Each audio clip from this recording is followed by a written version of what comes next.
ಕಾಗೇರಿಗೆ ಕಾಂಗ್ರೆಸ್ನ ಅಭ್ಯರ್ಥಿ ಅಂಜಲಿ ನಿಂಬಾಳ್ಕರ್ ಸವಾಲ್ ಹಾಕಿದ್ದಾರೆ.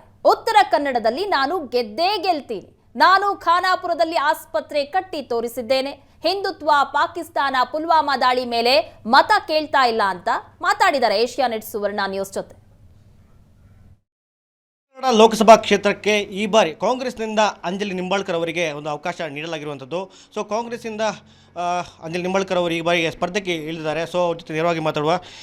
ಮೇಡಮ್, ಈವರೆಗೆ ಉತ್ತರ ಕನ್ನಡ ಜಿಲ್ಲೆಯಲ್ಲಿ ಹಿಂದುತ್ವ ಮತ್ತು ಮೋದಿ ಅಲೆ ಒಂದೊಂದು ಮೇನ್ ಮೋಟೋ ಆಗಿತ್ತು. ಅದರಿಂದಲೇ BJP ಗೆಲ್ತಾ ಬರ್ತಿತ್ತು. ಸೊ ಇದು ನಿಮಗೆ ಚಾಲೆಂಜ್ ಆಗ್ಬೋದಾ ಹೇಳಿ? ನನಗೆ ಕಾಂಗ್ರೆಸ್ ಪಕ್ಷ ಈ ಬಾರಿ ಉತ್ತರ ಕನ್ನಡ ಜಿಲ್ಲೆಯಿಂದ ಕ್ಯಾಂಡಿಡೇಟ್ ಅಭ್ಯರ್ಥಿಯಾಗಿ ಅಂತ ಇಲ್ಲಿ ಹಾಕಿದ್ದಾರೆ. ಸೊ ಆ ನಿಟ್ಟಿನಲ್ಲಿ ನಮ್ಮ ಕಾಂಗ್ರೆಸ್ ಪಕ್ಷ ಸಿದ್ಧಾಂತ, ನಮ್ಮ ಕಾಂಗ್ರೆಸ್ ಪಕ್ಷ ಡೆವಲಪ್ಮೆಂಟ್ ಅಜೆಂಡಾ, ನಮ್ಮ ಕಾಂಗ್ರೆಸ್ ಪಕ್ಷದ್ದು 5 ಗ್ಯಾರಂಟಿ ಮುಖ್ಯವಾಗಿ ಅದು ನಾನು ಮುಂದೆ ತಗೊಂಡು ಹೋಗ್ತಾ ಇದ್ದೀನಿ.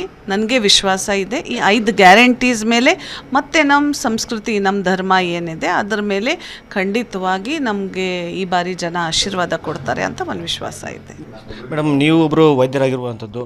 ಈ ಜಿಲ್ಲೆಯಲ್ಲಿ ವೈದ್ಯಕೀಯ ಕ್ಷೇತ್ರದ ಅಭಿವೃದ್ಧಿ ಸಾಕಷ್ಟು ಒಂದು ಇಂಪಾರ್ಟೆಂಟ್ ಆಗಿರುವಂಥದ್ದು. ಸೊ ಮುಂದಿನ ದಿನಗಳಲ್ಲಿ ಇದಕ್ಕೆ ಒತ್ತು ಕೊಡ್ತೀರಾ? ಒಂದು ವೇಳೆ ನಿಮಗೆ ಗೆಲುವು ನಿಮ್ಮ ಪಾಲಾದರೆ? ಒಂದು ವೇಳೆ ಯಾಕೆ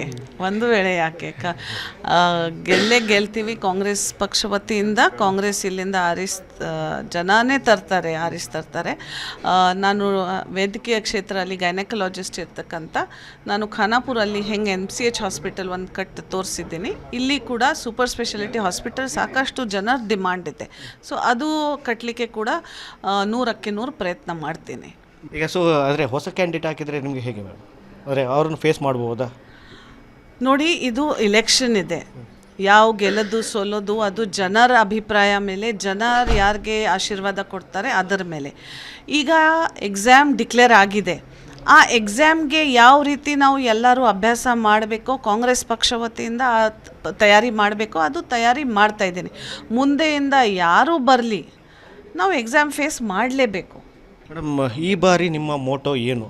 ಗ್ಯಾರಂಟಿ 5 ಗ್ಯಾರಂಟಿ ಏನಿದೆ ಅದು ನಿಮಗೆ ರಿಯಲಿಗೆ ಹೆಲ್ಪ್ ಆಗುತ್ತೆ ಈ ಜಿಲ್ಲೆಯಲ್ಲಿ? ರಿಯಲಿಗೆ ಹೆಲ್ಪ್ ಆಗುತ್ತೆ ಅಂತ ಪರ್ಸೆಂಟೇಜ್ನೇ ತೋರಿಸ್ತಾ ಇದ್ದಾರೆ. ಸುಮಾರು 60% ಹೆಚ್ಚು % ಮಹಿಳೆಯರು ಈಗ ಶಕ್ತಿ ಯೋಜನೆ ಉಪಯೋಗ ಮಾಡ್ತಾ ಇದ್ದಾರೆ. 100 I think almost 95% zero bill ಬರ್ತಾ ಇದೆ ಗೃಹ ಜ್ಯೋತಿಯಿಂದ. ಪ್ರತಿಯೊಂದು ಯಜಮಾನಿ ಅಕೌಂಟಲ್ಲಿ 2,000 ರೂಪಾಯಿ ಬರ್ತಾ ಇದೆ ಮನೆಯಲ್ಲಿ ಕೂತ್ಕೊಂಡು. ಸೊ ಕನಿಷ್ಠ ಒಂದು ಮನೆ ಕಡೆ ಒಂದು ತಿಂಗಳಕ್ಕೆ 4,500 ಇಂದ 5,000 ಸಿಗ್ತಾ ಇದೆ. ಈಗ ನೀವೇ ಹೇಳಿ, 5,000 ಮನೆಯಲ್ಲಿ ಕೂತ್ಕೊಂಡು ಅನ್ನ ಭಾಗ್ಯ, ಯುವ ನಿಧಿ ಇದು ಎಲ್ಲ ಕೊಟ್ಟಿದ ಮೇಲೆ ನೀವು ಯಾರಿಗೆ ಮತ ಹಾಕ್ತೀರಾ? ಸೊ ಆ ಬೇಸ್ ಮೇಲೆ, ಅದೊಂದು ಮನಸಾಕ್ಷಿ ಮೇಲೆ ಹಾಕ್ತಾರಂತ ನಿಮ್ಮ ಕೆಲಸ ಮಾಡಿದ್ದೀನಿ, ಕೆಲಸ ಮಾಡ್ತಾ ಇದ್ದೀನಿ. ಕಾಂಗ್ರೆಸ್ ಪಕ್ಷ ಯಾವಾಗಲೂ ನುಡಿದಂತೆ ನಡೆದಿದ್ದೀವಿ, ಅದರ ಮೇಲೆ ಮತ್ತೆ ಯಾಚನೆ ಮಾಡ್ತಾ ಇದ್ದೀವಿ. ಇದು ಕಾಂಗ್ರೆಸ್ ಅಭ್ಯರ್ಥಿ ಅಂಜಲಿ ನಿಂಬಾಳ್ಕರ್ ಅವರ ಅಭಿಪ್ರಾಯ. ಕ್ಯಾಮರಾ ಗಿರೀಶ್ ನಾಯ್ಕ್ ಜೊತೆ ಪೃಥ್ವಿರಾಜ್ ಕಲ್ಲಡ್ಕ, ಏಷ್ಯಾನೆಟ್ ಸುವರ್ಣ ನ್ಯೂಸ್, ಕಾರವಾರ.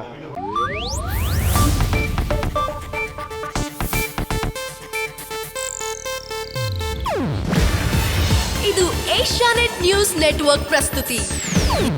ನೀವು ನೋಡ್ತಿದ್ದೀರಾ ಏಷ್ಯಾನೆಟ್ ಸುವರ್ಣ ನ್ಯೂಸ್.